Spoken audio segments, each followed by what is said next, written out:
Listen to me carefully, because once you understand what I'm about to tell you, you'll never look at relationships, complaints, or emotional chaos the same way again. See, behind every argument, every cold silence, every "you just don't understand" from a woman, there's something deeper, something ancient, a code. A hidden program that runs beneath the surface of her mind, shaping how she loves, how she fights, how she stays, and why she eventually feels empty, no matter how much she's given. You think her unhappiness is about you, about what you did or didn't do, but it's not. It's been there long before you ever showed up. Most men never figure this out. They just keep trying harder, buy more gifts, say more nice things, work more hours. And every time they think they've done enough, the goalpost moves again. She says you don't listen. You start listening. Now you're too quiet. She says you don't help enough. You start helping. Now you're doing it wrong. It's like trying to fill a bucket with no bottom. And the longer you try, the more drained you become. I've heard this from so many men. No matter what I do, it's never enough. And the truth? They're right. Because her unhappiness isn't something you can fix. I learned this truth the hard way. Years of relationships, different women, different lives. But the pattern? The same every single time. At first, everything felt like magic. The laughter, the connection, the warmth. She'd tell me I was different, that no one had ever made her feel that way. But give it time and the glow would fade. Suddenly, I wasn't romantic enough, so I tried harder. Flowers, trips, surprises. Then I was too soft. So I became more assertive, more masculine. Now I was too controlling. No matter what version of myself I became, I lost. It took me years to understand, and the problem wasn't me. It was something deeper inside her, a dissatisfaction that existed before me and would outlive every man who tried to heal it. See, happiness isn't the default state for everyone. For some people, and yes, for many women, unhappiness feels safe. It's familiar. It starts early. A girl grows up with a father who was distant, distracted, or never there at all. She learns that men disappoint, that love is unreliable, and she carries that belief into adulthood, unconsciously recreating that story over and over. If her father ignored her, she'll chase men who ignore her. If he was controlling, she'll find men she can fight back against. If he was perfect but emotionally cold, she'll chase warmth from chaos. And if she can't find that pattern in you, she'll create it, because her nervous system doesn't trust peace. Peace feels foreign. Chaos feels like home. But that's not the only route. There's another one, even more powerful. The mother code. If she grew up with a mother who was constantly complaining, criticizing, never satisfied, she absorbed that energy like air. That became her template for womanhood. She saw her mother roll her eyes at her father, saw the tension, the sighs, the resentment, and on some unconscious level she decided that's what love looks like. So now she's repeating her mother's movie scene, word for word. And when you try to love her calmly, she doesn't recognize it. She'll test you, argue, complain, not because she wants drama, but because drama feels real. Then add in the world she's grown up in. Every movie, every song, every influencer online, by whispering the same lie, you deserve more, you deserve everything. She's been told since childhood she's a princess, a queen, a goddess, that her worth is infinite.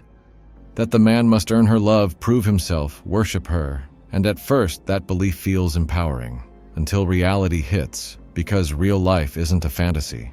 It's dishes in the sink, it's bills, it's routine. It's loving someone on days when you don't feel like it. But when her expectations are built on dreams of perfection, reality feels like betrayal. She thought marriage would make her happy. That love would heal her old wounds. That the right man would make her whole. And when she still feels that emptiness, that ache, she blames him. If only he made more money. If only he was more romantic. If only he paid more attention. So she keeps moving the target. But happiness keeps running away. And then comes the most dangerous drug of them all, comparison. Every day, her phone feeds her illusions. Perfect lives, perfect bodies, perfect marriages, perfect smiles. She doesn't know those photos are staged, filtered, sometimes fake. She just sees that everyone else seems happier and feels cheated by her own life. Her friend gets engaged. Her coworker buys a house. Her neighbor takes a vacation. Suddenly, what she has feels small. She doesn't realize she's comparing her behind the scenes to everyone else's highlight reel. That endless comparison kills gratitude. And without gratitude, no amount of love will ever feel like enough. There's also a secret many men never notice when their women wear emotional masks. They learn young that being real is risky. Be too needy, you're clingy. Be too cold, you're heartless, so they perform. They act sweet when they're angry. They act confident when they're afraid. They act low maintenance when they're anything but, and when the performance ends, the resentment begins. They hate that they had to fake it to be loved. They hate the man for believing the act.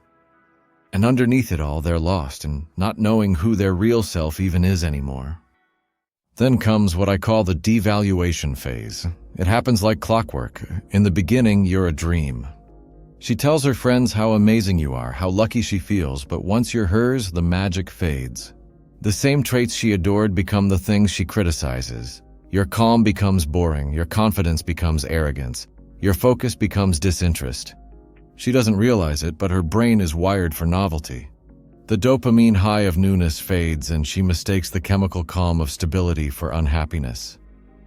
She's not bored of you. She's addicted to emotional spikes, and love, real love, doesn't spike, it sustains. Add feminism to the mix and you get something dangerous, the superiority complex. A belief that she's always right, that men are beneath her, that love means power. But the truth is, you can't love what you don't respect.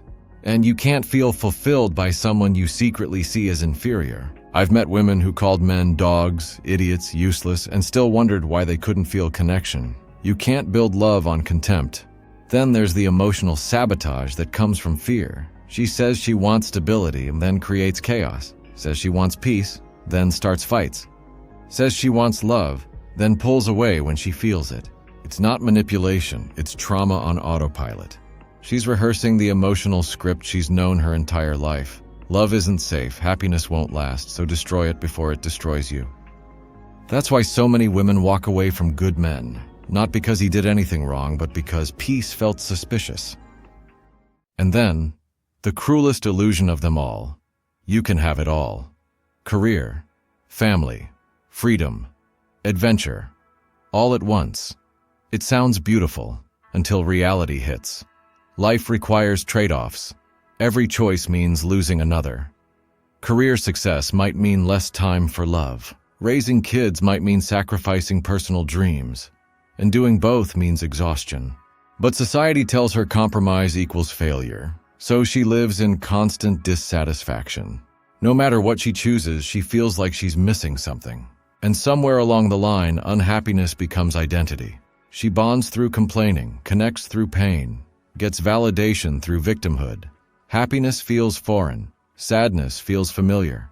So when she meets a man who genuinely tries to make her happy, she doesn't relax, she resists, because happiness would mean giving up her story. And her story is who she is. Therapy culture adds another twist. Instead of teaching accountability, it gives her language to justify blame. Now she's not unhappy and she's healing. Her boyfriend isn't tired, he's emotionally unavailable. Disagreement isn't discussion, it's gaslighting. She's not improving, she's intellectualizing her pain. Labeling it, dressing it up, defending it, and instead of letting it go. So what's the truth behind all of this? The truth is, no man can make a woman happy who's addicted to dissatisfaction. No relationship can survive when one person is at war with themselves. The solution isn't found in romance, money, or attention. It's found in self-awareness, in gratitude, in learning to love peace instead of drama, in understanding that happiness isn't given, it's chosen. For men, stop trying to fix what you didn't break. You can't save her from a storm she's unwilling to leave. Protect your peace. Love without losing yourself. And remember, sometimes the most loving thing you can do is to stop trying to rescue someone who was never drowning, just addicted to chaos. Because at the end of the day, the truth is simple. Her unhappiness was never about you. It was always a reflection of her war within.